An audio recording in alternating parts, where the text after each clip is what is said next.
So today we're going to be replacing the coil spring on this 2009 Volkswagen Golf. It's the 1.6 petrol, the 1.4 petrol I think, and the coil spring on this front side here has snapped, so we will be replacing both sides today. So when you turn the wheel,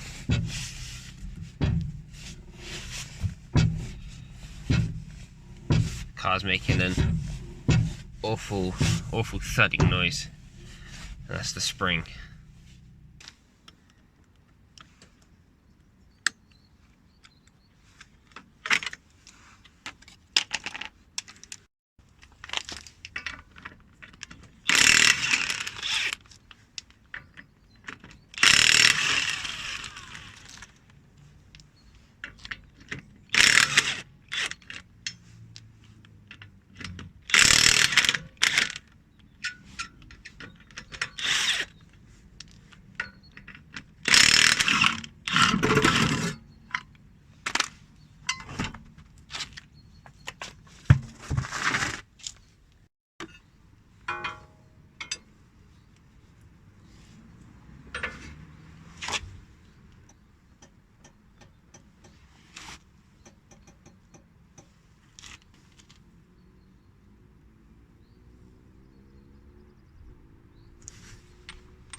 I'm just going to take off the anti-roll bar link, just held in with an 18mm nut, and then it's got a spline socket that goes into it. So just need to break that loose first. I've got quite a long spanner and also quite a long bar on this. So the way I had this set up was to put my weight on the end of my spanner and then rest my ratchet on the brake disc itself. So you do need quite a long ratchet to do that. You can do it many different other ways, but I just find this one here, I don't know, just a little bit easier.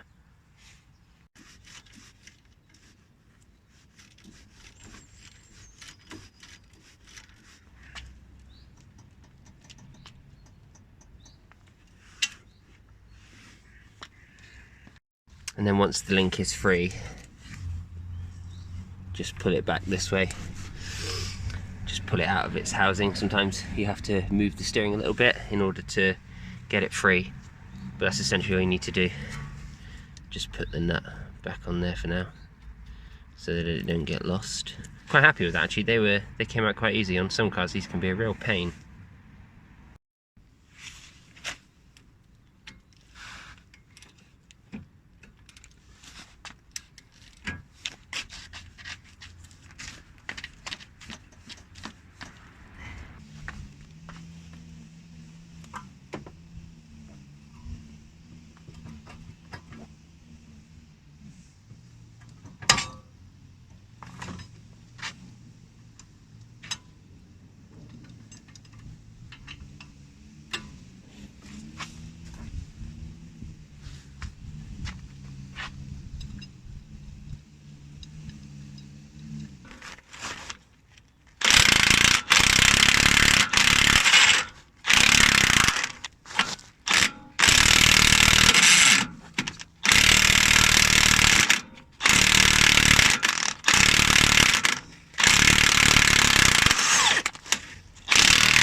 So this is the strut, this is the knuckle, that is for reference.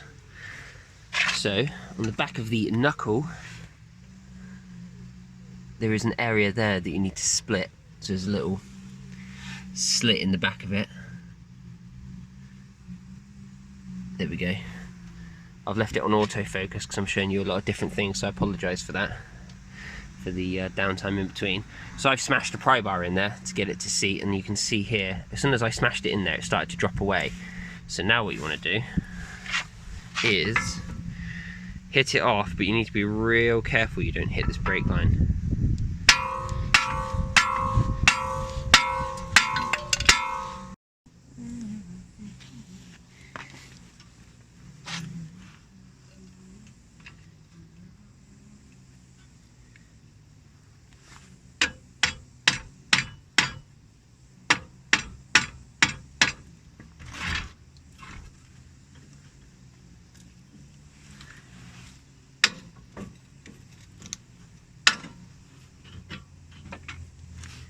She's free. Now that you have everything disconnected, it should look something like that. So what I like to do is just disconnect the ABS sensor. It's just too tight otherwise. The brake cable, or the brake line rather, even when it's fully down, has enough play for it not to be like damaging anything. So I will now just leave that suspension there, just let it hang. No need to put anything underneath it or anything like that. I just leave it be. Oh, one thing I also did do actually, while I remember, I just engaged the studs for the ball joint in the lower arm. Obviously the lower arm helps keep the knuckle up, so if you've just got it hanging loose, then it will put quite a lot of pressure on the brake line, which is something that you definitely want to avoid. So now that the knuckle's broken loose, everything underneath is broken loose, we just need to drop the strut out from the top here. So I'm gonna remove, you have to remove some of this weather shielding, and then there's this sort of, I guess it's like sound deadening slash just protective foam. There's also like a wiring loom here, so you do need to make sure that you put this back properly so nothing rubs through. Pull that out. It's quite simple, it just pulls out. There you go, and then once it's pulled out, you can pull that up and then you get access to your 3 bolts in here. Underneath the strut tower, underneath the cowl here is the top of the strut tower. And I'm going to break loose these bolts. They shouldn't really be that tight. I'm just using a flex head here because I think it makes it easier to get into all of the nooks and crannies.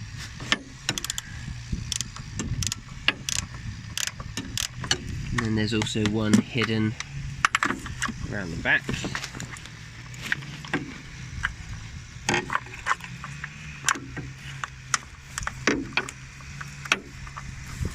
Okay, you can also see this one here through the cowl at the top.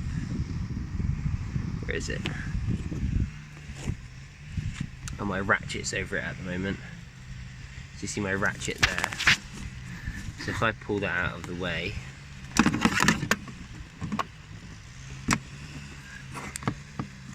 there it is. That bolt just there is the one at the back that you need to undo. So what you can do is you can look at it from the top where I am now, looking down through the cowl to locate your socket or spanner or whatever. And then once you've undone all 3 of them, the strut itself will just drop out.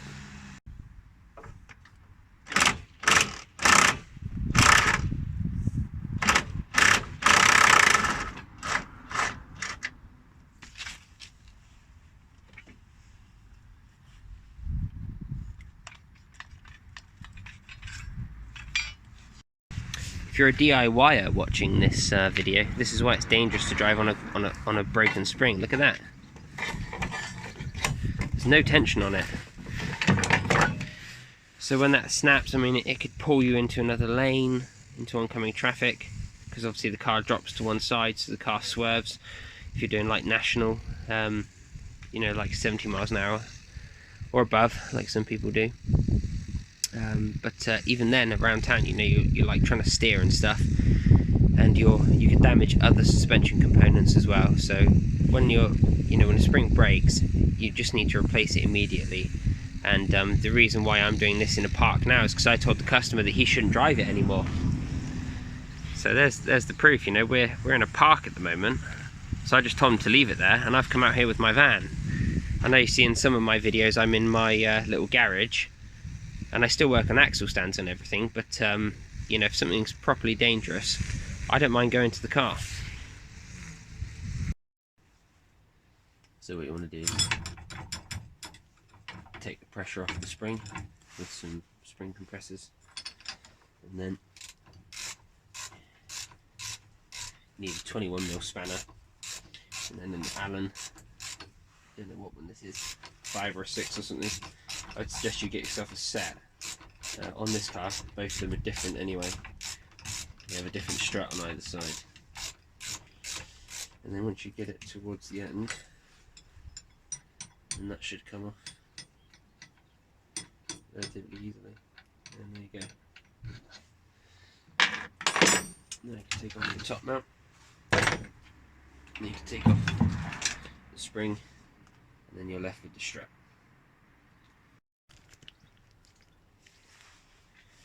Just need to compress our new spring. Oops, wrong way.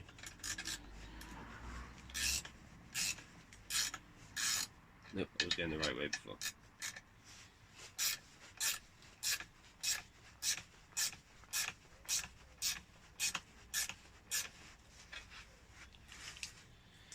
Tighten them down evenly.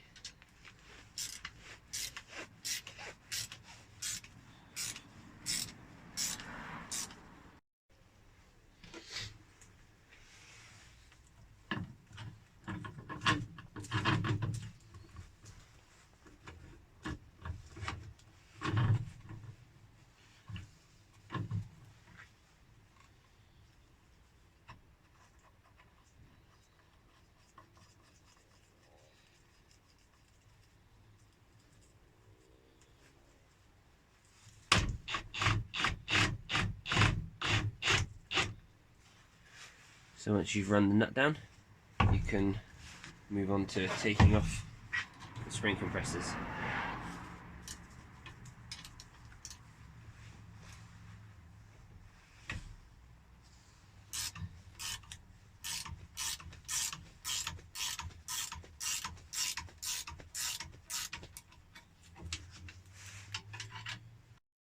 So it's day 2 on this car. I've done one side already yesterday, so that's all ready to go, and then the other side I'm waiting for a couple of extra parts.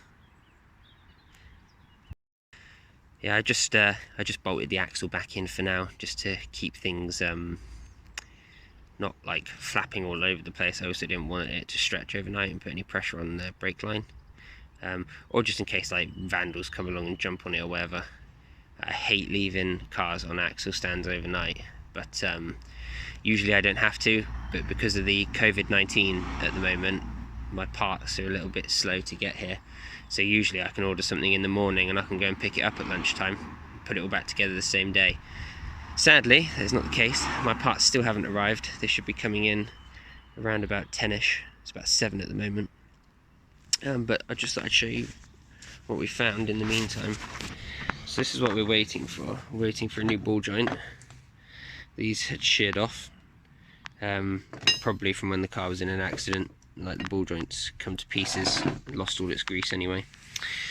This is our snapped spring here, snapped in 2 places, and when it did snap, it completely obliterated the top mount in this car. So we'll also be ordering a new top mount.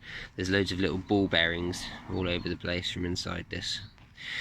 So that wasn't cool. Makes the job more expensive for the customer, which I'm never a fan of.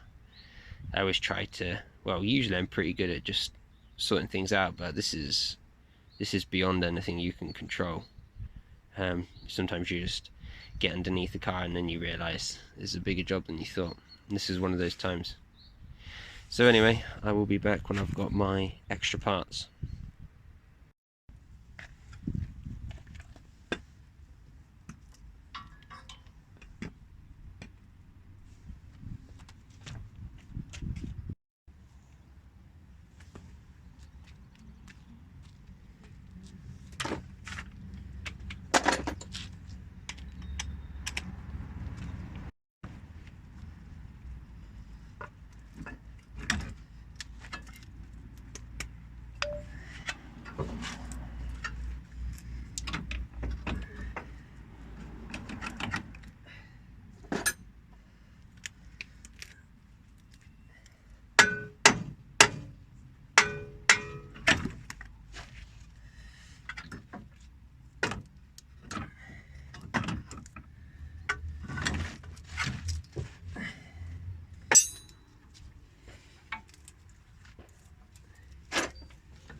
So I've reassembled everything and I've taken it for a test drive just to make sure everything's okay, everything checks out.